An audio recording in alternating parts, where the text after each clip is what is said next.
Daily exams knowledge channel पर स्वागत है। आज हम इस वीडियो में करंट अफेयर्स पढ़ेंगे और 11 नवंबर के इम्पोर्टेंट क्वेश्चंस डिस्कस करेंगे। Recently when will national education day be celebrated? हाल ही में राष्ट्रीय शिक्षा दिवस कब मनाया गया? तो ये मनाया गया है आज 2008 में मानव संसाधन विकास मंत्रालय जो अब शिक्षा मंत्रालय ने भारत के पहले शिक्षा मंत्री आजाद के जन्मदिन को राष्ट्रीय शिक्षा दिवस के रूप में मनाने का निर्णय लिया। उनके नेतृत्व में विश्वविद्यालय अनुदान आयोग यूजीसी, भारतीय प्रौद्योगिकी संस्थान आईआईटीज और भारतीय सांस्कृतिक संबंध परिषद आईसीसीआर जैसे महत्वपूर्ण संस्थानों की स्थापना हुई थी। Who signed a memorandum of understanding with NMDC energy UAE? किसने एनएमडीसी एनर्जी के साथ एक समझौता ज्ञापन पर हस्ताक्षर किए? तो ये किए हैं ईआईएल ने। इंजीनियर इंडिया लिमिटेड ईआईएल ने सऊदी अरब में तेल, गैस, रिफाइनरी, पेट्रोकेमिकल्स, पाइपलाइंस, भंडारण और ऊर्जा परिवर्तन से संबंधित ऑनशोर परियोजनाओं के सहयोग के लिए एनएमडीसी एनर्जी के साथ समझौता ज्ञापन पर हस्ताक्षर किए हैं। अबू धाबी में एडीआईपीसी 2025 में ईआईएल के अध्यक्ष और प्रबंध निदेशक वर्तिका शुक्ला और एनएमडीसी के सीईओ अहमद अल धोरी की उपस्थिति में ये समझौता ज्ञापन पर हस्ताक्षर किए गए हैं। टर्मिनल डिड वही hand over of the PPP operator? हवाई ने किस टर्मिनल को पीपीपी ऑपरेटर को सौंपा? तो ये सौंपा है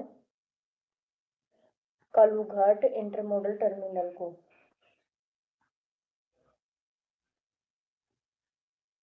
भारतीय अंतर्देशीय जलमार्ग प्राधिकरण ने सार्वजनिक निजी भागीदारी के तहत बिहार के कालूघाट इंटरमोडल टर्मिनल को summit alliance port east gateway private limited को सौंप दिया है। इसमें हवाई की 38.3% राजस्व हिस्सेदारी मिलेगी।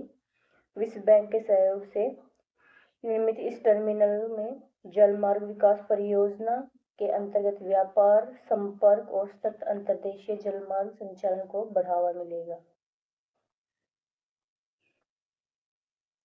Who launched Ironwood TPU? किसने आयरनवुड टीपीयू लॉन्च किया है? तो ये लॉन्च किया है गूगल ने। गूगल ने अपनी 7वीं पीढ़ी की आयरनवुड टीपीयू अनावरण किया है, जो कंपनी की सबसे शक्तिशाली एआई चिप है। ये चिप अब डेवलपर्स के लिए व्यापक रूप से उपलब्ध है ताकि इसके क्लाउड प्लेटफॉर्म को अपनाया जा सके। इन हाउस निर्मित आयरनवुड को चैटबॉट और डिजिटल एजेंटों सहित बड़े पैमाने के एआई मॉडल के प्रशिक्षण और तैनाती के लिए अनुकूलित किया गया है। Who has been selected as the next CMD of GAIL Limited? किसे जेल इंडिया लिमिटेड का अगला सीएमडी चुना गया? तो ये चुना गया है दीपक गुप्ता को। जेल के निर्देशक दीपक गुप्ता को सार्वजनिक उद्यम चयन बोर्ड द्वारा पेट्रोलियम और प्राकृतिक गैस मंत्रालय के अंतर्गत आने वाले सार्वजनिक उपक्रम के अगले अध्यक्ष और प्रबंध निदेशक के रूप में चुना गया है। उनके पास परियोजना और निर्माण प्रबंधन में विशेषता के साथ तेल और गैस क्षेत्र में 35 सालों का अनुभव है। मैकेनिकल इंजीनियरिंग और पीएमपी प्रमाणित गुप्ता बड़े पैमाने पर परियोजना निष्पादन, डिजिटलीकरण और रणनीतिक सुधारों के लिए भी जाने जाते हैं। CIL-DVC has collaborated for a Jharkhand power project of how many megawatt?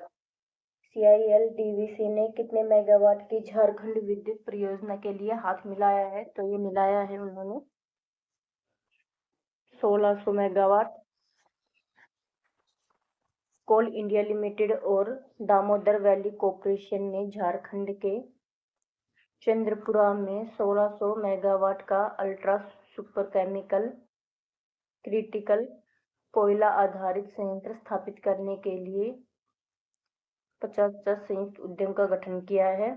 50-50 21,000 crore की इस ब्राउनफील्ड परियोजना में 800 मेगावाट की 2 इकाइयां शामिल है।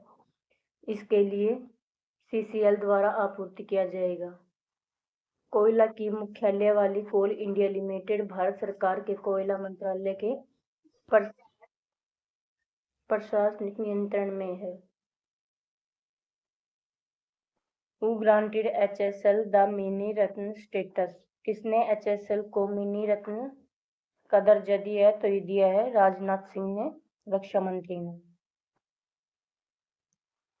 हिंदुस्तान शिपयार्ड लिमिटेड को रक्षा मंत्री ने मिनी रत्न का दर्जा दिया है, जिसे नई दिल्ली में DPSU की वार्षिक समीक्षा बैठक में CMD कमांडोर गिरिदीप सिंह को सौंपा गया है। ये विशाखापट्टनम में स्थित है, एक सार्वजनिक क्षेत्र का शिपयार्ड है। सिंधिया शिपयार्ड के रूप में स्थापित है। इसका निर्माण उद्योगपति वालचंद हीराचंद ने Scindia steam navigation company limited के एक भाग के रूप में किया है। Tamil actor Abhinav passed away due to which disease? Tamil अभिनेता अभिनय का किस बीमारी से निधन हो गया? तो ये हुआ है लीवर की बीमारी से। धनुष के साथ सुल्लुवधो इलमई 2002 में उन्होंने अपनी भूमिका के लिए मशहूर। 44 वर्ष के अभिनव का लीवर की बीमारी से लंबे समय से जूझने के बाद चेन्नई में निधन हो गया है। Recently, where did the fire break out in Delhi due to an explosion? हाल ही में विस्फोट से दिल्ली में कहाँ आग लग गई है? तो ये लग गई है लाल किला मेट्रो स्टेशन के पास। 10 नवंबर को लाल किला मेट्रो स्टेशन के गेट नंबर 1 के पास विस्फोट में आग लग गई है। लाल किला सम्राट शाहजहां द्वारा 1639 में निर्माण किया गया था इसका, और ताजमहल के वास्तुकार उस्ताद अहमद लाहौरी द्वारा ये डिजाइन किया गया था। जवाहरलाल नेहरू ने 15 अगस्त 1947 को यहाँ भारत का पहला झंडा फहराया था, और 2007 में इसे यूनेस्को ने विश्व धरोहर स्थल के रूप में मान्यता दी थी। On which island is Google planning to development an AI data center? Google किस द्वीप पर AI डाटा सेंटर विकसित करने की योजना बना रहा है? तो ये बना रहा है क्रिसमस द्वीप पर। क्रिसमस द्वीप हिंद महासागर में स्थित एक ऑस्ट्रेलियाई क्षेत्र है जो इंडोनेशिया के जावा द्वीप के दक्षिण में स्थित है। इसकी पहली बार खोज रिचर्ड रो 1615 में की थी, और इसका नामकरण कैप्टन विलियम माइनस ने क्रिसमस के दिन 1643 में किया था। इसकी राजधानी है फ्लाइंग किस्को। क्षेत्रफल है इसका 135 वर्ग किलोमीटर। एशिया महाद्वीप है, और ये ब्रिटिश विलय हुआ 6 जून 1888, और इसकी मुद्रा है ऑस्ट्रेलियाई dollar. Which cities will top the list of the happiest city in Asia in 2025? 2025 में एशिया के सबसे खुशहाल शहरों में कौन शीर्ष पर है? तो ये है मुंबई।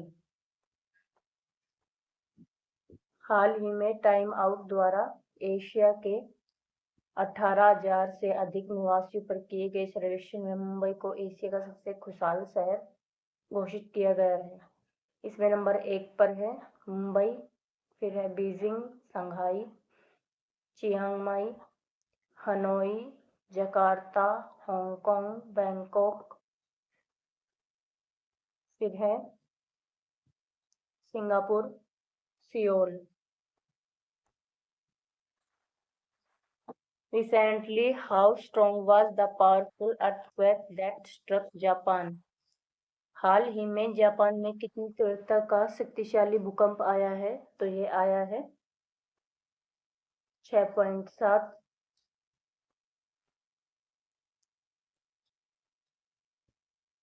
मौसम विभाग ने बताया है कि 6.7 की शुरुआती तीव्रता वाला भूकंप इवाते प्रीफेक्चर के तट से दूर समुद्र की सतह से 10 किलोमीटर नीचे आया है।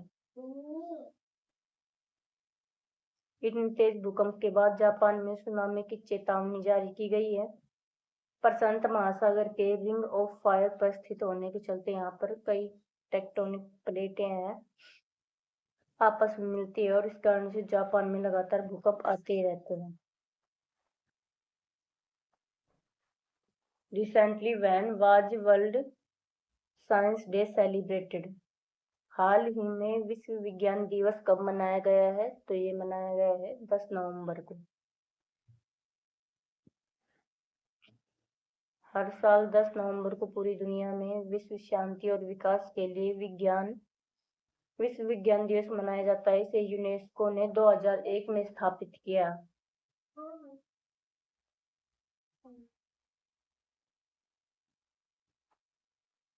इसकी थीम है trust transformation and tomorrow the science we need for 2050। विश्वास, परिवर्तन और भविष्य 2050 के लिए आवश्यक विज्ञान का मुख्य उद्देश्य है विश्व को समाज से जोड़ना, शांति और सतत विकास को बढ़ावा देना। छात्रों के लिए संदेश है विज्ञान को समझना, प्रयोग करना और दुनिया को बेहतर बनाने में योगदान करना। Where is Malabar exercise involving the navies of the Quad countries being held? Quad देशों की नौसेनाओं की मालाबार एक्सरसाइज का आयोजित की जा रही है। तो ये की जा रही है गुआम में। मालाबार अभ्यास 2025 एक प्रमुख बहुपक्षीय नौसैनिक युद्धाभ्यास है। वर्तमान में उत्तरी प्रशांत महासागर में के गुआम में आयोजित किया जा रहा है और भारत का प्रतिनिधित्व INS सह्याद्री एक स्टेल्थ गाइडेड मिसाइल फ्रीगेट द्वारा किया जा रहा है। उच्चस्तरीय समुद्री अभ्यास बंदरगाह, हार्बर और समुद्र सी ये दोनों चरणों में आयोजित किया जा रहा है। इसके प्रतिभागी देश हैं भारत, अमेरिका, जापान, ऑस्ट्रेलिया जो कि क्वाड सदस्य हैं। मालाबार नौसैनिक अभ्यास की शुरुआत 1992 में भारत और अमेरिका के बीच एक द्विपक्षीय अभ्यास के रूप में हुई थी। गुआम ये पश्चिमी प्रशांत महासागर में स्थित अमेरिकी द्वीप क्षेत्र है और एक अग्रमी तैनाती वाला रणनीतिक नौसैनिक अड्डा भी है।